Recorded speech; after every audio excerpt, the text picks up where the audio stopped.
Hey, what's up, everybody, and welcome to All Things Superman, where we simply talk about everything related to Superman, from comics to TV shows to movies and much, much more.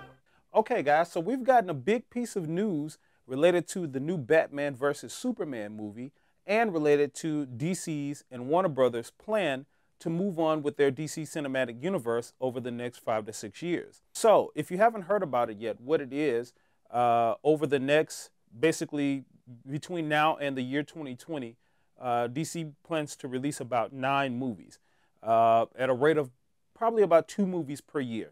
So, starting in 2016, and I think Batman versus Superman is going to start that off. The other big piece of news is that they've actually pushed the date of Batman versus Superman back again. So that means that this is the second time that the date has changed on this movie. So I want to talk a little bit about those decisions today. Let's talk about them objectively like we always do, discuss what they could possibly mean, if anything, and we'll just dive into it from there. Now, first, this decision about DC's cinematic universe with basically a 9 motion picture movie release with 2 movies per year beginning with 2016 is a big step for DC and Warner Brothers.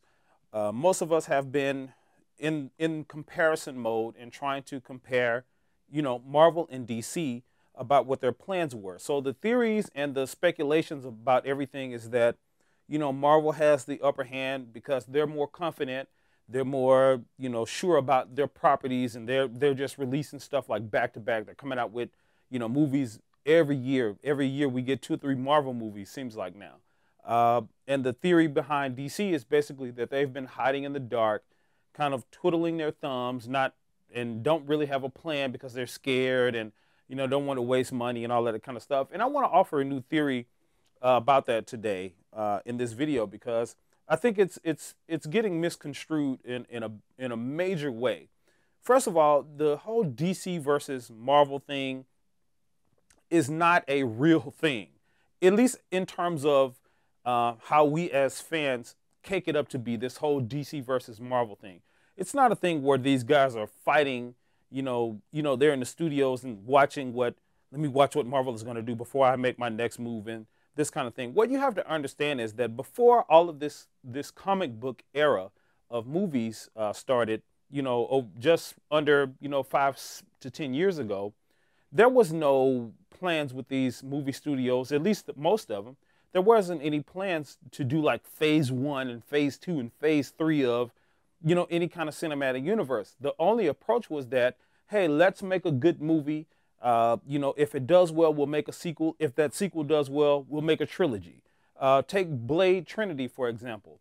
I believe, and if I'm not mistaken, I could be wrong about this, but I remember the director of Blade speaking on the same subject about, when they first made Blade, they didn't really understand what the movie was going to do because, I mean, you're talking about a early comic book release movie that nobody had even really heard of.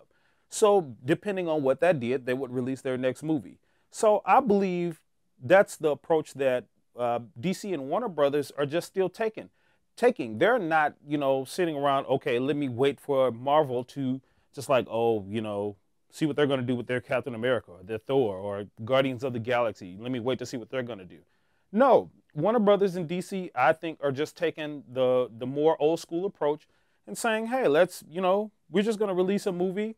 We're going to see how it does. Depending on that, we'll talk about when we release the next movie. So just because these guys haven't announced a plan over, what they were going to do with all of their comic book characters until now, just because they haven't, announced that to us in the public, one, doesn't mean that they haven't been behind the scenes with the plan formulating in the background. And two, it doesn't mean that, they're any less than Marvel or anything like that. They're just taking an old school approach. Hey, let's just release some movies. The comic book era is a big thing right now, so let's get Superman out. Let's get Batman out. See how those do. Let's do Batman versus Superman. Let's put them in a movie. Let's see how that works out, and then we can talk about what we want to do. Now, of course, we're getting a big push on this from the fans and, from movie critics and stuff in general about DC and Warner Brothers, how they need to do their cinematic universe. So I think now that it's kind of put pressure on them to do these movies, but even with that, I think it's just it all boils down to basically an old school approach. So am I glad? Am I excited about them announcing a plan? Sure, absolutely. But to me, it doesn't it doesn't mean anything. I mean, things could change between now and 2016 or 2018 when they plan to release more movies. So you never know. Even and that's the same thing that's true with Marvel.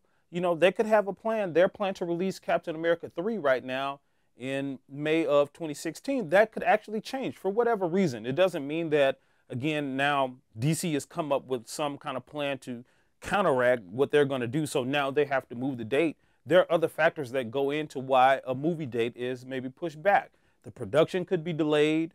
Finances could, grow thin. So they may need to get more money to finish the movie, stuff like that. So there are plenty of factors that go into it. So yes, I am very excited that DC has basically come out and told us that they have plans to do, Justice League or basically their movies over until 2020. But I mean, and we've all kind of speculated on what those movies are going to be. I don't even know yet. I don't even want to start speculating. But my guess would probably be they're going to start with probably the main characters that everybody's been asking for. So we'll probably get a Wonder Woman standalone movie. They've already announced Justice League and Man of Steel 2. There's been speculation for a long time about The Rock playing Shazam or some character in the DC universe. So whatever that character he's going to be playing, I'm sure that'll probably be a standalone movie. Like I said, Green Lantern, Flash, Wonder Woman, maybe even an Aquaman movie. I doubt that, but it's possible. So we never know what's going to happen with these movies in the future. And there's so many DC characters, guys, that they could branch out. I do believe at some point, probably one of these movies that over the 9 movies that they're going to release, they're probably going to take a kind of Guardians of the Galaxy approach and maybe do something that's a not so heard of DC character or something like that, maybe like an Earth 2 type of thing, comic book theme or something like that. So they may do that with one of their movies, but right now it's all speculation. My biggest thing right now is Batman versus Superman. I'm waiting for it for 2016. I can't wait for it to come out, and that's what I'm excited about. So anything outside of that right now, it's great, but it is what it is. We got to wait to see what's going to happen. All right, guys. So the other big piece of movie news that happened is the decision that DC and Warner Brothers has made to push Dawn of Justice, Batman versus Superman, Dawn of Justice, back to the date of March 25th, 2016. Now, a bit of history if you don't know what's already going on with that.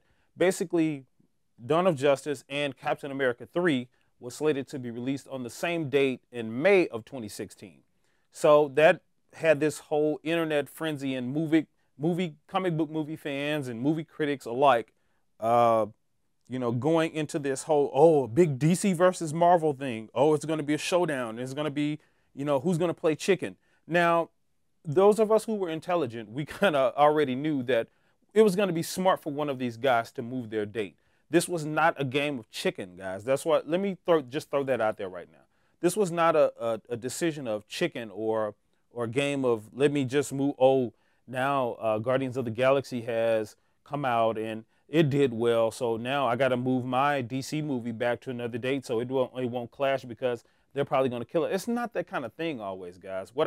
You have to understand that there are other factors going into why a movie moves. Now, of course, granted with this movie, I'm sure that it was because DC was being smart and intelligent enough to know that if they kept their movie on the same movie as a Marvel movie, any Marvel movie at this point, that both movies were going to be hurt from that decision because you're going for the same target audience. So, for example, let's get out of the comic book movie thing and go to any other type of genre. So rom-coms, let's say a Drew Barrymore and Adam Sandler movie. You put that up against another rom-com on the same weekend, they're going to detract from each other because they're going for the same target audience. The people who love rom-coms are going to go see one of these movies. Or, some are going to see both, but most people are going to only see one. Then they'll wait to catch the next one the next weekend or something like that. So, of course, opening weekend is the most important weekend for a movie. It kind of gives studios a way to kind of judge what their money intake is going to be because that's the highest, pretty much opening weekend is going to be the highest amount of money that they make. So again, put that in terms of the comic book movies and Dawn of Justice versus Captain America. They were both going for the same target audience, which is us comic book movie lovers. And then what's really making it, what would have made it worse in terms of that, is the whole DC versus Marvel spat. So you would have had, diehard Marvel fans go see Captain America and wait till the following week to see Dawn of Justice, just because, okay, I don't want to contribute to Dawn of Justice being successful. You have people that's like that, and the same thing on DC side. So they both would have hurt each other, guys. So we know that it was an intelligent decision to move this movie. It was not a game of chicken, at least in terms of which studio is better like that. And let me just make something else clear. Make no mistake that DC, if you want to really put a race or a game to see who's winning between DC and Marvel, DC has ran this race and been winning it for quite some time now. Now, of course, when it comes to these comic book movie releases and stuff like that over the past 10 years, yes, Marvel has released more movies. And all of their, or at least most of their movies have been pretty solid and pretty good. So there's no denying that. But before then, everything was DC, guys. We weren't getting any Marvel movies. Everything was Batman and Superman and other characters. The TV shows, all of these things were about DC characters. The comic books, DC comic books ran, from the 1930s, 40s, 50s, and 60s and 70s, 80s, 90s, and thousands. So, like, of course, there was a time that Marvel, they came up, I believe maybe in the 50s or something like that, where they had a, 7 to 8, 9 year stint that they were kind of neck and neck with DC. But again, DC made some changes. They developed some new characters, and again, got back in line with the whole thing. So, or got back and lead with the whole thing. So anyway, I just wanted to throw that out there to you guys, that I don't believe that this whole decision to push this date back was a game of chicken. Now, how I feel about it, to me, it makes sense to me, and I'm excited about it. That means we get to see Dawn of Justice a month and a half earlier than what we expected to. So I was, kind of upset that we had to push it back out of 2015. So yeah, now that it's moving closer, I'm happier. So whatever makes the movie successful, if they have confidence in it, obviously they have confidence enough to say, okay, we can push this movie up a month because it's flowing well. That means the direction is going good. Everything that we scheduled to do is on point. So yeah, we got some room to push this movie up a couple of months other than what we expected, originally. So, and then there's the other part of it, is that there was speculation if they had pushed the movie up again behind or past May of 2016, that, that would have shown basically just this whole lack of confidence and all of this kind of stuff. Whatever, just give me a break. Anyway, I don't want to get back on that soapbox. But anyway, that's just my thing. So I'm sorry to kind of rant about that today, but I just kind of want to get some of you guys straight, because everything is being talked about now is in terms of this whole Marvel versus DC and who's winning, guys. Like, it's not that type of thing when it comes to everything that happens with these movies. When decisions and stuff are made, or the decision to bring Ben Affleck in, or the decision to bring Chris Terrio in, Ben Affleck's director from one of his previous movies. The decision to do that doesn't necessarily have to do with, oh my God, Marvel is doing something now. Now we got to do something different. Every decision is not based on Marvel. Again, these guys are not sitting in their studio like, let me wait to see what Marvel is going to do. Now, oh, they did this. Okay, now I gotta do this. It's not that kind of thing. They're not sitting around being reactive all the time. Like I said, they're just taking a more traditional approach to making their movies. And I believe that Dawn of Justice is going to be really good. Regardless of when they release it, it's going to be a good movie, and I'm looking forward to seeing it. All right, guys, all that said, I'll end the video here. But make sure you go subscribe to the channel, and do that now. As you know, there's going to be a lot more news coming out about this Batman versus Superman movie and DC movies now in general. So I'm going to be talking about it. I'm going to be putting up a lot more videos. So you're going to want to know and talk about this information firsthand. So make sure you go subscribe to the channel, and I'll see you guys in the next video.